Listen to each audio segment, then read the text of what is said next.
जय और राम जुड़ा हुआ है, वहां पर सिर्फ विजय मिलती है, पराजय की कोई बात नहीं होती है। इसलिए इस बात को समझिए कि यहाँ पर अगर आज हम लोग ये संकल्प लेने वाले हैं और 16 तारीख को भी हजारीबाग के गांधी मैदान में हम लोगों ने बदलाव संकल्प महासभा के माध्यम से ये ऐलान करके पूरे झारखंड को दिखा दिया कि महाधिवेशन के बाद भी हमारा जोश कम नहीं हुआ है। चाहे पानी पड़े, चाहे पत्थर पड़े, चाहे आसमां पर सभा करना पड़े, चाहे पर्वत की सीमाओं पर करना पड़े, ये जेबी केसेस का जो हौसला है वो कम नहीं होने वाला है। इसलिए हम ये कहना चाहते हैं मेरे साथियों, ये जो झारखंड के कोने कोने से आवाज निकली है और झारखंडियों को हक देने की जो आवाज निकली है वो झारखंड के 32,623 गांवों तक गई है। और ये आवाज तब तक नहीं रुकेगी जब तक जीत का झंडा हम पारसनाथ की पहाड़ी पर लहरा नहीं देते।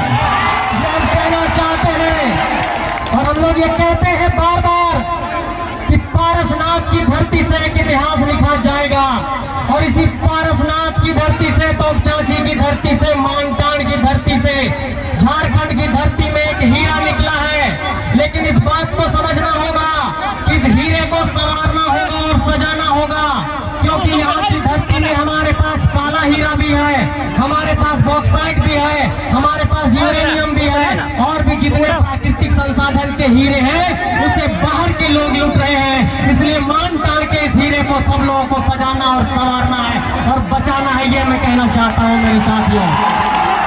साथियों, एक बात और ये कहना चाहते हैं कि जो लोग बार बार ये कहते हैं कि ये झारखंड के लोग झारखंडी के नाम पर नफरत फैलाते हैं, उनसे हम ये कहना चाहते हैं कि अपना हक मांगना नफरत नहीं होता।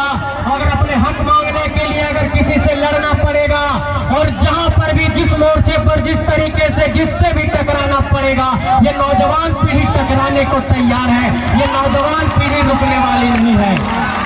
और साथियों, एक बात और कहना चाहता हूं कि अगर इस देश में क्षेत्रवाद की बात आती है तो आप देखिए, अगर पंजाब पंजाबियों का है, महाराष्ट्र मराठियों का है, बिहार बिहारियों का है, तो ये झारखंड सिर्फ झारखंडियों का है मेरे साथियों। ये झारखंड पर यहाँ पर अतिक्रमण नहीं चलेगा।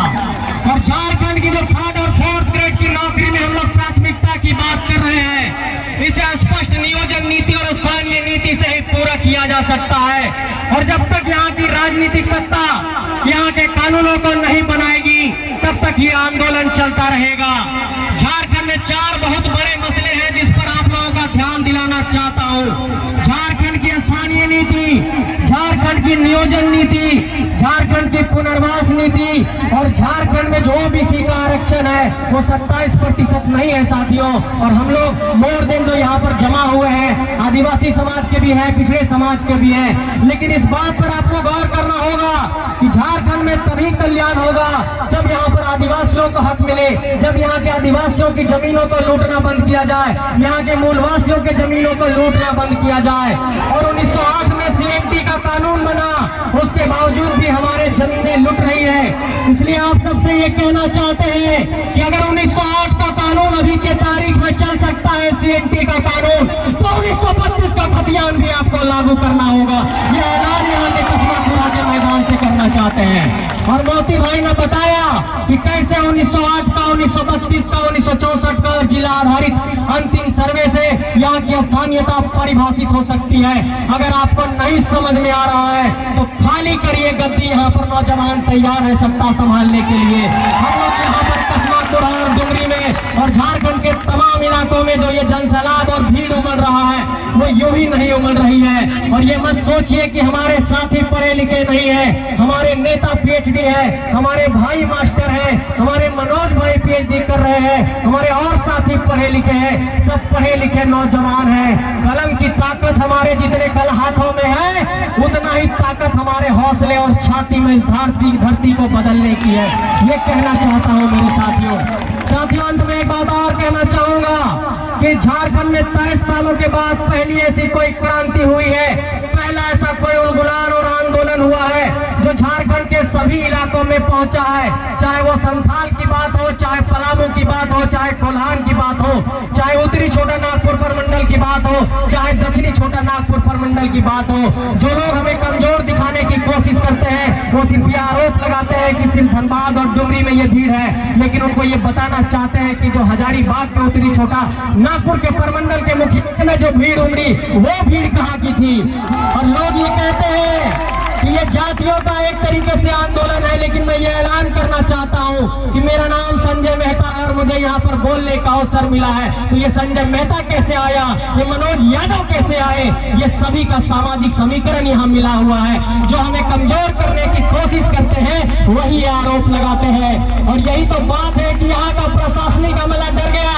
रात में यहाँ के एसडीएम एक ऑर्डर निकालते हैं कि कार्यक्रम नहीं करने देंगे, कागज में नोटिस निकालने से कुछ नहीं होगा।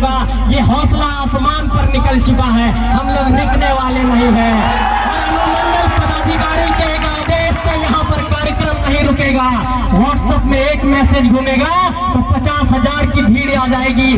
बड़े बड़े राजनीतिक प्रबंधन, राजनीतिक नेता, बड़े बड़े सियासी जो यहाँ के नेता हैं वो घबरा रहे हैं। अरे भाई ऐसा क्या जादू है कि एक बात में इतनी भीड़ उमड़ रही है। बात जादू की नहीं है, के विधानसभा से करना पड़े, हम घर जाएंगे तो हक लेकर के जाएंगे, ऐसे नहीं लौटने वाले हैं, यह ऐलान करना चाहते हैं। और अंत में